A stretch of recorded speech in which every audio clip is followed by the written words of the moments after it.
오늘날 체험하는 부활하신 예수님에 대해서 말씀을 나누고자 합니다. 예수님께서 2000여 년 전에 이 땅에 오셔서 인간의 모든 죄를 짊어지시고 금요일 오전 9시에 십자가에 못 박히시고 오후 3시에 운명하셨습니다. 6시간 동안 십자가에서 몸부림치면서 인간의 모든 죄를 다 이루었다.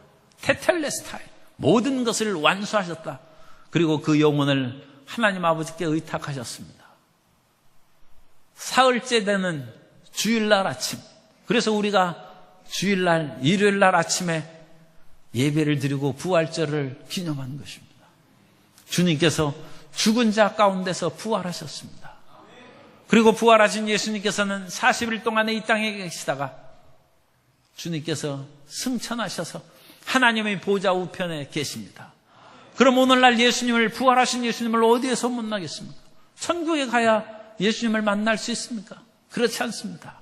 부활하신 예수님은 오늘날 우리 가운데 여전히 운행하고 활동하고 계십니다. 첫째로 우리는 일상생활 속에서 부활하신 예수님을 만나게 됩니다. 예수님께서 부활하시자마자 엠마오로 내려가는 두 제자가 있었습니다. 그 두 제자들은 예수님의 사랑하는 제자들이었고 믿음을 가진 제자들이었지만 부활의 사실을 믿지를 못했어요. 그래서 예루살렘에서 지중해로 가는 서쪽으로 나가는 엠마오로 내려가고 있었습니다. 그때 예수님께서 그 엠마오로 내려가는 두 제자들에게 나타나셨는데 이 제자들이 예수님을 알아보지를 못했어요. 이게 인간의 육적인 그것을 떠나 부활하신 신령한 몸이 되셨기 때문에 사람들이 못 알아봤어요. 오늘날도 예수님께서는 우리 가운데 눈치채지 못하게 우리 가운데 운행하고 함께하여 주십니다. 어느 성도님들이 예수님을 보기에 너무 사모하는 마음이 생겨서 주님 앞에 부르짖어 기도했습니다. 주님 만나 주옵소서. 부활하신 예수님을 만나게 해 주옵소서. 어느 날 꿈에 예수님께서 나타나셔서 내일 내가 집에 갈 테니까 나를 기다리고 있으라고 했습니다. 그 성도님이 집안을 깨끗이 청소하고 몸단장을 하고 예수님을 기다리는데 문을 두드리는 소리가 나서 나가보니까 웬 거지 할아버지가 돈을 달라고 했습니다. 지금 중요한 손님이 오기 때문에 안 된다고 빨리 그분을 나가게 했습니다. 또 한참 있다가 문 두드리는 소리가 나서 나가보니까 떡을 파는 할머니가 떡을 사달라고 해요. 지금 바쁘고 지금 내가 굉장히 중요한 사람을 기다리고 있는데 방해하지 말고 가시라고요. 그분을 다시 쫓아냈습니다. 그런데 예수님이 안 오셨어요. 한밤에 울부짖으면서 기도했습니다. 그러다가 잠이 들었는데 주님께서 말씀하셨습니다. 내가 오늘 2번이나 찾아갔는데 문전박대를 당했다. 내가 거지 할아버지 모습으로 가고 떡장수 할머니로 갔는데 내가 나를 영접하지 않더구나. 그 말씀을 두고 호련히 잠에서 깨어났습니다. 성경은 이렇게 말씀합니다. 마태복음 25장 40절에 임금이 대답하여 이르시되 내가 진실로 너희에게 이르노니 너희가 여기 내 형제 중에 지극히 작은 자 하나에게 한 것이 곧 내게 한 것이니라 하시고, 우리는 하늘에서 예수님께서 오시기를 지금 생각하고 있는데 주님께서는 예수 믿는 사람들을 통해서 우리를 찾아오시는 것입니다. 로마 제국시대에 예수님을 믿는 로마 군인이 있었습니다. 마틴이라는 사람이 있었는데 그 마틴은 신실한 크리스찬이었습니다. 어느 날 밖에 나가서 추운 겨울날 자기 근무지를 향해서 가고 있는데 거지 하나가 추위에 떨고 있습니다. 주머니를 넣어보니까 돈이 하나도 없어요. 할 수 없어서 그 군인은 칼을 뽑아서 자기 외투의 반을 잘랐습니다. 그리고 그 반을 그 거린에게 입혀주면서 춥지만 이거라도 입으시고, 나도 지금 군에 가야 되기 때문에 절반을 입고 가야 된다 해서 옷을 반 찢어가지고 그 사람을 주고 자기는 반 입고 갔습니다. 그런데 그 마틴이 또 밤에 꿈을 꿨어요. 그랬더니 꿈에 천국의 그 아름다운 영광이 보이는데 거기 예수님께서 천군 천사들과 함께 계신데 놀라운 것은 예수님께서 자기가 잘라준 반쪽 외투를 입고 계시다는 것입니다. 그러니까 천사가 거기에서 예수님께 여쭈는 것입니다. 주님, 어찌 낡은 로마 군복을 그것도 절반만 입고 계십니까? 그러자 예수님께서 아주 흐뭇해하는 모습을 보이시면서 이것은 내 사랑하는 마틴이 나에게 입혀준 것이다. 나는 그 아들을 자랑스럽게 생각한다. 그 마틴은 길거리에 앉아있는 거린에게 자기 옷의 반을 쪼개서 줬는데 예수님이 그것을 입고 계시더라는 것입니다. 우리 가운데 예수 믿는 지극히 작은 소자에게 한 것이 곧 예수님께 드린 것이 되고 예수님은 눈치채지 못하게 여전히 우리 가운데 운행하고 계신 것입니다. 성경의 룻기에 보면 참 놀라운 역사가 나타납니다. 룻기는 하나님의 기적이나 꿈이나 계시나 천사에 대한 언급이 전혀 없는 책입니다. 그런데 룻기처럼 놀라운 기적의 책이 없어요. 왜냐하면 룻기는 집안이 망한 엘리멜렉의 집안에서 다윗 왕이 태어나는 위대한 역사가 나타난 성경이기 때문에 룻기처럼 기적의 책이 없는 것이죠. 엘리멜렉이 집안이 파산해서 모압으로 이민을 갔습니다.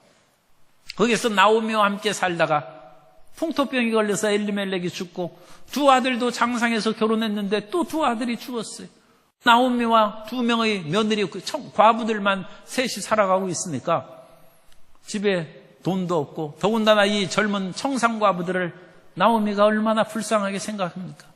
그래서 이 시어머니가 며느리들을 보고 친정으로 돌아가서 재혼해서 다시 살라고 보냈어요. 그랬더니 룻은 끝까지 안 간다.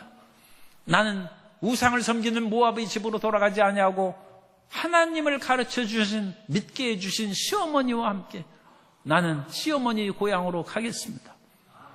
그래서 베들레헴으로 돌아왔어요. 룻이 천사를 본 것도 아니고 하나님의 음성을 들은 것도 아닙니다.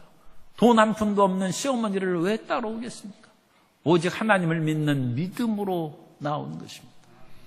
그런데 베들레헴에 와서도 먹고 살 길이 막막한 거예요.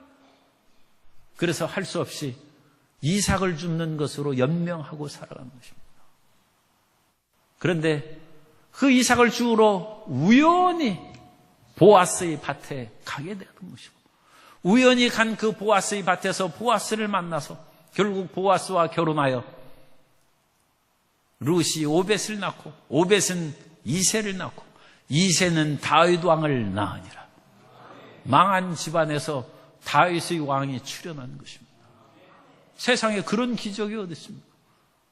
사람들이 출세하기 위해서는 온갖 그런 가문이라든지 학벌이라든지 온갖 그런 것을 다 따지고 그러는데 형편없이 아무것도 없이 이삭 줍는 여인의 품에서 다윗 왕이 출현한 것입니다. 사람은 우연이라고 하지만 그 룻의 발걸음을 어찌 우연이라고 하겠습니까? 하나님께서 인도하시는 시련인 줄로 믿습니다. 템플 감독이 영국의 캠브리지 대학에서 기도를 응답하신 하나님에 대해서 설교를 했습니다. 그러자 설교가 끝나고 한 학생이 손을 들고 질문했습니다. 목사님은 우연을 하나님의 기도 응답이라고 그렇게 말씀하시는군요. 그러자 템플 감독이 화내지 않고 그 학생에게 대답했습니다. 참 학생 말은 우연이라고 생각하지만 그런데 우리가 그것을 알아야 됩니다. 우리가 기도할 때마다 우연히 계속 반복되고 응답된다는 것입니다. 학생은 기도 응답을 우연이라고 했지만 우리가 기도할 때마다 학생이 말하는 우연이 우리 삶 가운데 이루어지고 응답하는데 어찌 하나님이 살아계시지 않겠습니까? 그렇게 대답하는 것입니다. 하나님께서는 우리 가운데 눈치채지 못하게 은밀하게 우리 가운데 여전히 살아서 역사하시는 것입니다. 하나님은 지극히 광대하십니다. 우리가 하나님을 위대하다고 할 때는 우리는 하나님의 속성, 권능을 위대하다고 생각하는데 하나님을 위대하다고 쓴 단어가 히브리어로 가돌입니다. 그런데 이 가돌이라는 것은 키가 큰 것도 가돌이라고 해요. 시편에 보면 145편 3절에 야훼는 위대하시니 크게 찬양할 것이다. 그의 위대하심을 측량하지 못하리로다. 물론 하나님의 권능과 사랑과 자비가 위대하신 것이죠. 그러나 이것을 문자 그대로 키가 큰 것으로 생각하면 하나님은 한없이 큰 것입니다. 우주를 품고 계시는 하나님이 하나님이십니다. 위대하신 것이죠. 지극히 광대하여 측량할 수 없어요. 그러니까 지극히 큰 것은 우리가 봐도 그분이 하나님인 줄 몰라요. 그러니까 우리는 하나님의 옷자락만 조금 이렇게 보는 것을 보기 때문에 하나님을 볼 수가 없는 것이죠. 위대하신 하나님은 너무 크고 위대하셔서 우리가 알아볼 수가 없는 것입니다. 또 어떤 사람은 하나님은 나무 뿌리와 같다고 얘기를 했습니다. 나무가 뿌리가 있는 것이, 뿌리가 물을 빨아들이고 영양분을 빨아들이는 것을 우리가 못 봅니다. 그럼에도 불구하고 이 나무 뿌리가 여전히 살아있는 것을 봄이 되면 싹이 나고 꽃이 피는 것을 보면서 이 나무가 뿌리가 지금 잘 살고 활동하고 있구나. 그걸 우리가 알 수 있습니다. 하나님은 믿는 모든 사람들이 존재의 뿌리이십니다. 그래서 하나님이 우리 눈에 안 보인다 할지라도 주님이 계시니까 우리가 살아 움직이는 것이고, 예수님이 살아계심으로 우리가 희망을 갖는 것이고, 이 삭막한 세상 속에서 예수님께서 사랑의 뿌리에서 우리에게 힘을 공급하기 때문에 사랑으로 살아가는 하나님의 자녀가 된 줄로 믿습니다. 예수님이 부활하셨을 때 예수님의 제자들도 못 믿는 사람들이 몇 명 있었어요. 그 가운데 하나가 도마입니다. 예수님, 나는 그 못작은 난 손 보고 옆구리에 손가락 넣어보지 않고는 예수님을 믿지 못한다. 그래서 예수님께서는 그 도마에게 나타나셨어요. 그것은 우리를 위해서, 성경을 기록하기 위해서 그러한 일을 도마에게 허락하신 것입니다. 요한복음 20장 27절 이하에 보면 도마에게 이르시되 내 손가락을 이리 내밀어 내 손을 보고 내 손을 내밀어 내 옆구리에 넣어보라. 그리하여 믿음 없는 자가 되지 말고 믿는 자가 되라. 도마가 대답하여 이르되 나의 주님이시오 나의 하나님이시니이다. 예수께서 이르시되 너는 나를 본고로 믿느냐? 보지 못하고 믿는 자들은 복되도다 하시니라. 주님께서는 오늘 이 자리에도 눈치채지 못하게, 알지 못하게 우리 가운데서 역사하고 계신 것입니다. 두 번째로 우리는 성경 말씀을 통해서 부활하신 예수님을 만납니다. 주님께서는 말씀이 육신이 되사 우리 가운데 거하셨다고 했습니다. 태초에 말씀이 계셨고 그 말씀이 곧 하나님이신데, 그 하나님이신 말씀이 육신을 입고 이 땅에 오신 것이 2000년 전의 예수님이십니다.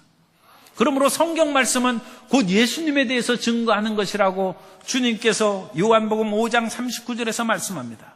너희가 성경에서 영생을 얻는 줄 생각하고 성경을 연구하거니와 이 성경이 곧 내게 대하여 증언하는 것이니라. 그러므로 우리가 성경을 읽으면 그 속에서 예수님을 만나게 되는 것입니다. 하나님께서는 흙으로 사람을 지으셨습니다. 그런데 그것을 본 사람이 없죠. 그런데 흙으로 사람을 만드시는 것을 본 사람이 있어요. 그것은 예수님 당시의 사람입니다. 어느 날 나면서부터 눈을 뜨지 못한 그 사람이 있었어요. 그런데 예수님께서 그 사람을 만나서 침을 뱉사 진흙을 이겨서 그 눈에 바르셨어요. 그리고 실로암에 가서 씻고라고 말씀하십니다. 요한복음 9장 5절 이하에 보면 내가 세상에 있을 동안은 세상의 빛이로라. 이 말씀을 하시고 땅에 침을 뱉어 진흙을 이겨 그의 눈에 바르시고 이르시되 실로암 못에 가서 씻으라 하시니 이에 가서 씻고 밝은 눈으로 왔더라. 이 사람이 어떻게 눈을 치료받았는가에 대해서는 몇 가지 견해가 있습니다. 그 가운데 유력한 견해는 이 사람은 눈동자가 없이 태어난 사람이에요. 그래서 못 보는 거예요. 사람이 눈이 있어도 못 보는 사람이 있죠. 그런데 이분은 눈동자가 없어요. 그러니까 주님께서 여러 명의 맹인을 치료하셨는데 주님께서 그냥 눈을 뜨게 하신 그런 기적도 많이 나타납니다. 그러나 이 사람의 경우에는 진흙을 바르셨어요. 눈동자 대신에 흙을 만들어서 실로암 가서 쓰면서 흙이 변하여 눈동자가 된 것입니다. 창조의 하나님. 하나님께서 흙으로 사람을 창조하시고 우리의 연약한 몸도 주님께서 재창조하시고 새롭게 하실 수 있구나. 성경을 통해서 우리가 믿는 것입니다. 나면서부터 보지 못한 사람이 어찌 눈을 뜨겠습니까? 그러나 주님께서는 그 사람을 치료하셨습니다. 그래서 우리는 성경을 통해서 우리가 치료받는 것을 믿고 간질하는 아이가 있어서 어릴 때부터 간질함으로 그 부모가 얼마나 백방으로 치료하려고 다녔는데 못 고쳤어요. 그래서 이 아버지가 믿음을 다 상실했어요. 우리 예수님 앞에 나와서도 주여 할 수 있거든 이 아이를 좀 치료해 주옵소서. 그러자 예수님께서 오히려 이 아이를 둔 아버지에게 얘기합니다. 예수께서 이르시되 할 수 있거든이 무슨 말이냐? 믿는 자에게는 능히 하지 못할 일이 없느니라 하시니 곧 그 아이의 아버지가 소리를 질러 이르되 내가 믿나이다. 나의 믿음 없는 것을 도와주소서 하니라. 우리는 성경을 통해서 주님의 기적을 믿어야 됩니다. 주님께서 오늘날에도 우리를 치료해 주시고 저주의 세력에서 우리를 해방하사 형통과 풍요의 복을 내려 주시는 것입니다. 우리는 또한 성경을 통하여 소망을 가질 수 있어요. 세상에는 소망 없는 일이 무수하게 많습니다. 하나님께서는 이삭을 통하여 사랑하는 야곱을 만드셨습니다만 야곱은 자기 고집이 많고 자기 중심대로 오랫동안 살아왔어요. 그래가지고 이 야곱은 고생을 많이 했습니다. 자기의 사랑하는 아내 라헬을 얻기 위해서 14년을 종살이 머슴살이를 했어요. 그 사랑하는 아내를 얻기 위해서 그야말로 희생을 다하고 온 힘을 다 기울이는 것입니다. 사실 야곱 같은 신랑도 찾기가 어렵죠. 그런데 그 사랑하는 라헬이 요셉을 낳고 베냐민을 낳다 돌아가셨어요. 그런데 그 사랑하는 라헬을 잃어버린 것입니다. 그런데 그 라헬이 낳은 요셉도 잃어버렸어요. 어느 날 요셉이 죽었다는 그런 찢긴 옷만 그 다른 아들들이 가지고 왔습니다. 마음이 무너지는 것이죠. 사랑하는 아내도 있고 요셉도 잃어버리고 마지막에는 그 팔레스타인에 기근이 들어서 베냐민까지 애굽에 보내서 잃은 그런 상황이 되었습니다. 야곱은 고난과 비탄이 많은 사람이에요. 그런데 참 놀라운 소식이 들려왔어요. 애굽으로 곡식을 사러 간 그 아들들이 요셉이 살아있다는 것입니다. 그래가지고 그 살아있다는 소식을 듣고 그 아버지 야곱을 초청한다는 것입니다. 옛날에는 미국 초청장 오는 것을 사람들이 기다리던 시대도 있었어요. 그 애굽은 그 당시 최대의 강국이었습니다. 그런데 그 애굽의 가난과 기근에 찌들린 이 팔레스타인에 살고 있는 야곱을 초청한 것입니다. 창세기 45장 27절 이하에 보면 그들이 또 요셉이 자기들에게 부탁한 모든 말로 그에게 말하며 그들의 아버지 야곱은 요셉이 자기를 태우려고 보낸 수레를 보고서야 기운이 소생한지라 이스라엘이 이르되 조카도다 내 아들 요셉이 지금까지 살아있으니 내가 죽기 전에 가서 그를 보리라 하니라. 성경은 소망의 책이에요. 죽은 것 같은 그 삶에도 새로운 희망이 솟아납니다. 성경은 죽은 자를 살리시며 없는 것을 있는 것 같이 부르시는 하나님이라고 말씀하고 있습니다. 그래서 소망이 없고 좌절과 낙심에 빠진 사람은 생명의 소망을 주는 성경을 읽으시기 바랍니다. 성경에서 우리는 또 말할 수 없는 하나님의 사랑을 우리가 봅니다. 어느 날 예수님께서 새벽에 계신데 군중들이 시끄러운 소리를 내면서 어떤 여인을 끌고 바닥에 내팽개쳤습니다. 간음하다가 현장에서 잡힌 여인입니다. 사람들은 분노의 얼굴을 하고 손에 돌을 들고 내려치려고 하고 있습니다. 모세의 율법에 이런 간음한 여인은 돌로 쳐서 죽이라고 하는데 예수 선생님은 어떻게 하겠습니까? 예수님께서 아무 말씀도 하시지 아니하고 땅에 글을 쓰시다가 고개를 들어서 그들을 보면서 너희 중에 죄 없는 자가 먼저 돌로 치라고 하셨습니다. 예수님께서 어떤 글을 쓰셨어요? 아마 거기에 있는 사람들이 죄를 지적하는 글을 쓰셨을지도 모릅니다. 그런데 그 사람들이 예수님을 바라보고 자기 죄가 적나라하게 드러나는 것입니다. 그 예수님의 눈빛 속에서 자신의 양심이 찔리는 것입니다. 하나둘씩 돌멩이를 놓고 사라졌습니다. 모든 사람이 사라졌을 때 예수님께서 그 여자에게 말씀합니다.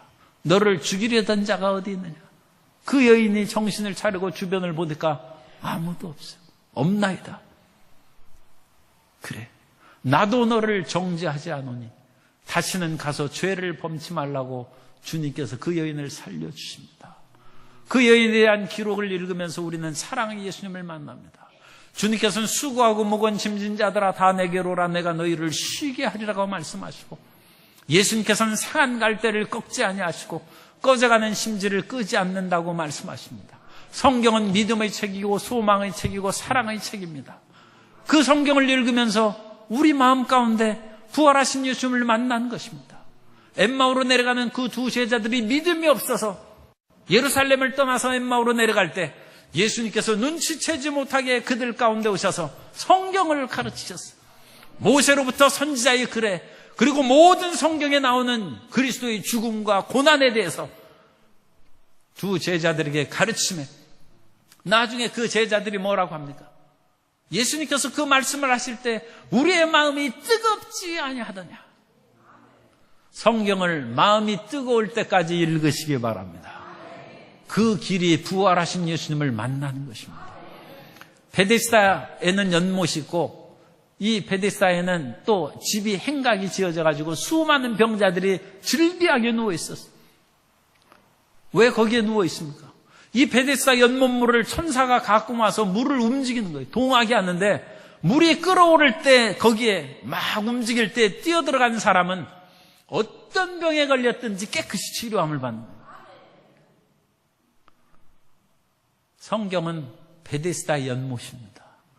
우리가 성경을 부지런히 읽고 묵상하고 연구하면서 주님을 바라볼 때 주님께서 연못물을 움직이시는 것입니다.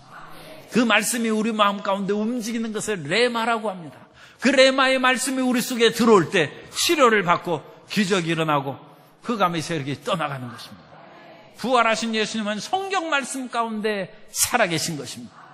세 번째로, 부활하신 예수님께서는 우리의 예배 가운데 거하십니다. 우리가 교회에 와서 예배 드릴 때 주님께서 우리 가운데 운행하시는 것입니다. 그러므로 오늘 교회에 나오신 분들은 주님의 초청을 받은 것이고 하나님의 사랑을 받아 누리는 것입니다. 예전에 한신대 총장하던 오영석 그 총장님이 어릴 때 초등학교밖에 못 나왔어요.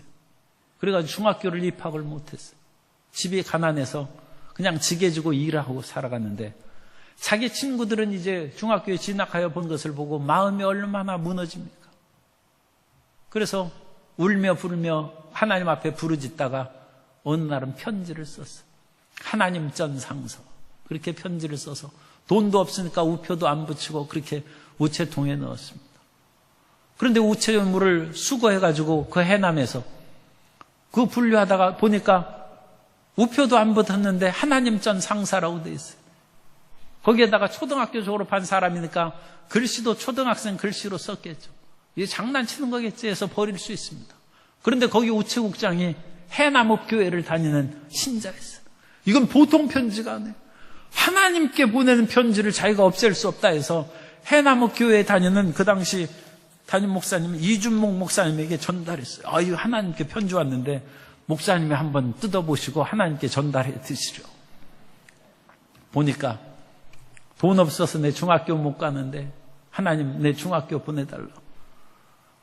중학교 이제 그 당시에는 월사금도 내고 그래야죠. 그거 얼마 되지도 않지만 사실 돈 없는 사람은 뭐 그 돈 낼 수 없죠. 옛날 어렸을 때도 제가 학교 다닐 때도 그렇게 못 낸 사람들이 있었어요. 그래서 학비를 대줘서 그분을 학교 다니게 하고, 그래서 그분이 나중에 한신대 독일 가서 박사도 받고 한신대 총장이 된 것입니다. 하나님은 교회를 통해서 역사하십니다. 교회에서 힘들고 어려운 사람들, 또 교회 학교의 자녀들을 보면서 우리 성도님들이, 장로님들이, 권사님들이 도와주고 그러는 것은 하나님의 일을 대행하는 것입니다. 주님께서 우리 성도님들을 통하여 살아계신 역사를 교회 안에서 베푸시는 것입니다. 참으로 주님께서는 교회 안에서 운행하십니다. 우리 크리스찬들은 두 가지 은혜의 그런 방편을 갖고 있는데, 하나는 침례고 하나는 성찬입니다. 이 두 가지가 오늘 우리 프로테스탄트들이 받는 축복의 그런 길입니다. 그런데 침례는 1년에 평생에 한 번 받는 거예요. 한 번 받으면 다시는 그 침례를 받을 필요가 없어요. 그런데 성찬은 매달 성찬을 떼지 않습니까? 그러면 그 성찬을 통하여 예수님께서 그 가운데 나타나시는 것입니다. 엠마오로 내려가는 두 제자들이 말씀을 듣고 속이 뜨거웠습니다만 그때도 예수님을 바라보는 눈이 열리지 않았어요. 그런데 예수님께서 가시려는 듯 하자 그 두 사람이 마음도 뜨거워지고 주님처럼 그 말씀을 강하게 가르친 분이 어디 있겠습니까? 그러므로 예수님을 붙잡고 함께 우리가 유하시다이다. 그러면서 이제 여관에 들어가서 식사를 하는데 주님께서 떡을 가지사 축사하시고 그들에게 떼어주심에 그들의 눈이 열렸어요. 그리고 부활하신 예수님, 예수님이 있구나. 그 순간에 예수님은 이제 사라지셨다고 했습니다. 예수님께서는 성찬의 깨어진 몸과 떡을 대할 때 우리의 눈을 열어주십니다.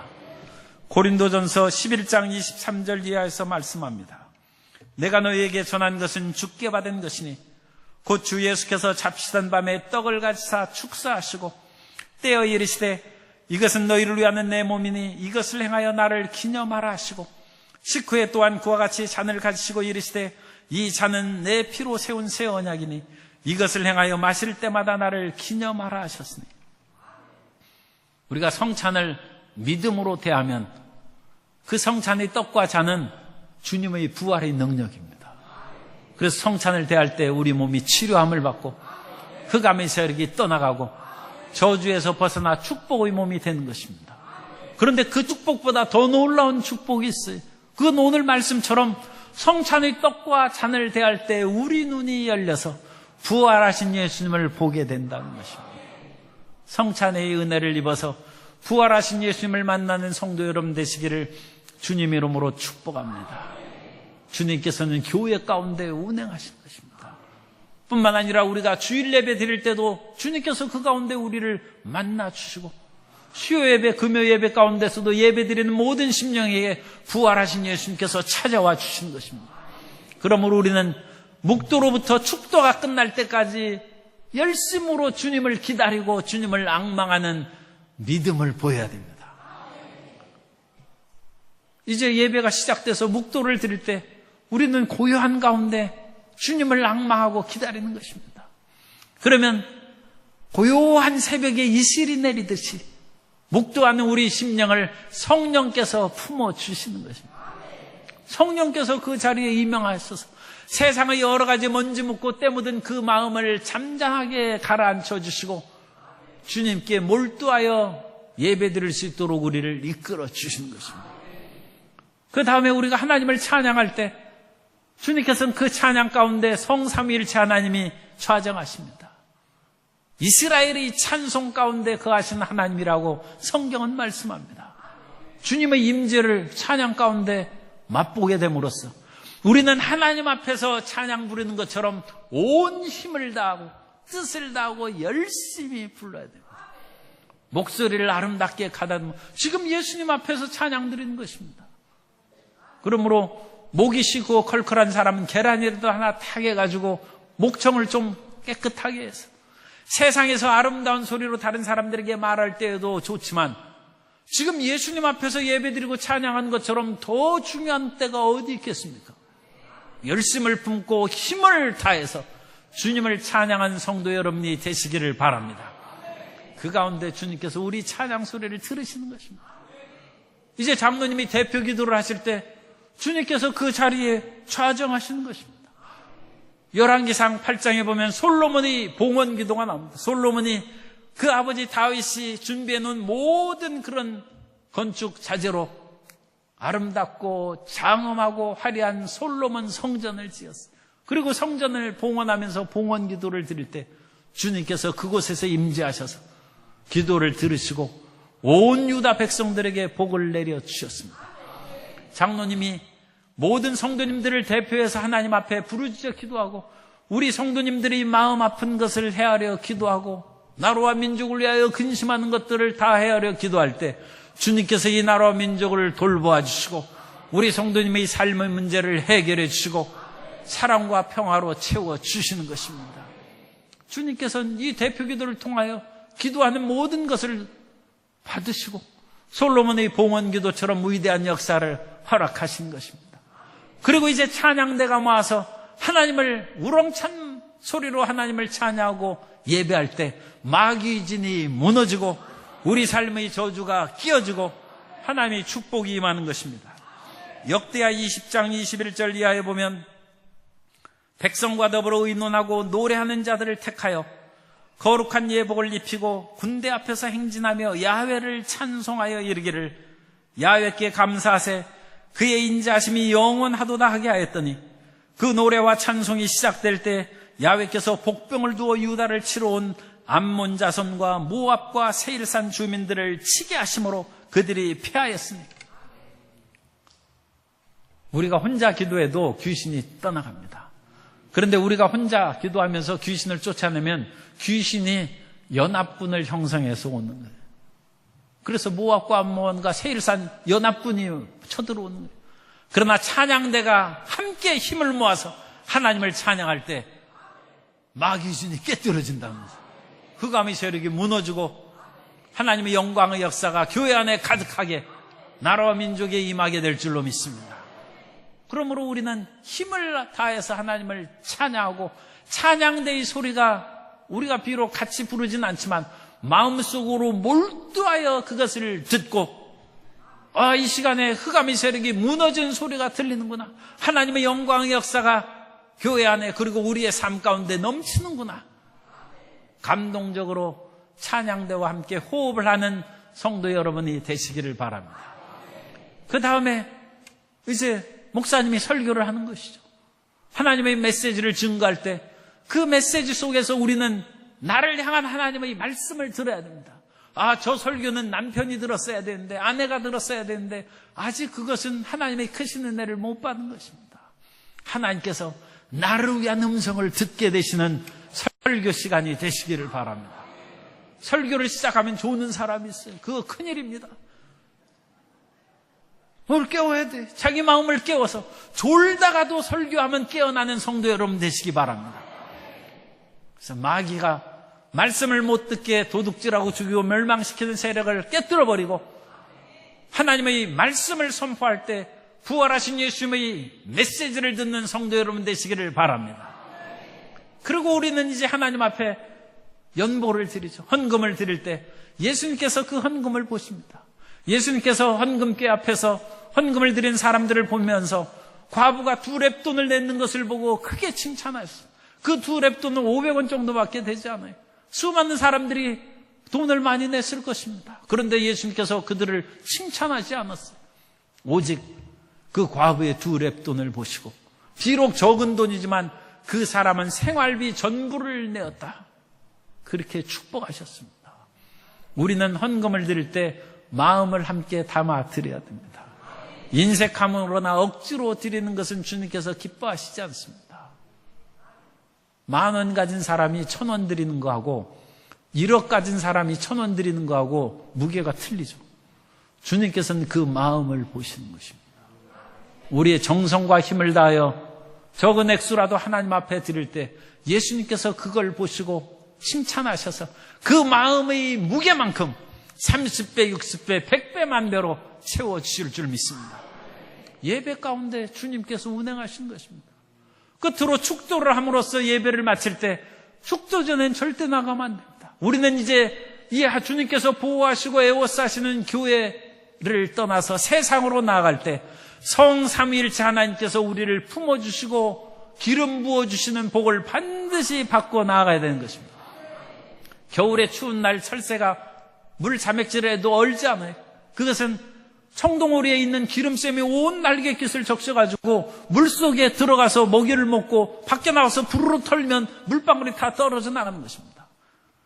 우리는 세상 속에서 사는 사람입니다. 세상을 우리가 멀리 피해서 살 생각하지 말고 성령의 기름 부음을 받아서 세상에 잠기지 아니하고 세상 속에서 부지런히 일하고 열심히 살아가다가 부르르 떨면 모든 것이 떨쳐나가서 깨끗한 몸이 되기를 기도해야 됩니다. 그 기름 부음이 축도를 통하여 성삼위일체 하나님께서 우리를 부어주시는 것입니다. 그래서 축도로 우리가 완전 무장하고 그야말로 하나님의 전신갑주를 입고 세상에 나아가면 우리는 흔들리지 않는 하나님의 자녀가 되는 것입니다. 부활하신 예수님이 어디 계십니까? 부활하신 예수님은 지극히 작은 우리 믿는 사람들 그 속에 계십니다. 눈치채지 못하게 알지 못하게 우리 주변에 계십니다. 그 예수님을 만나는 믿음의 눈이 열려야 될 줄로 믿습니다. 주님께서는 성경 말씀을 통해서 역사하십니다.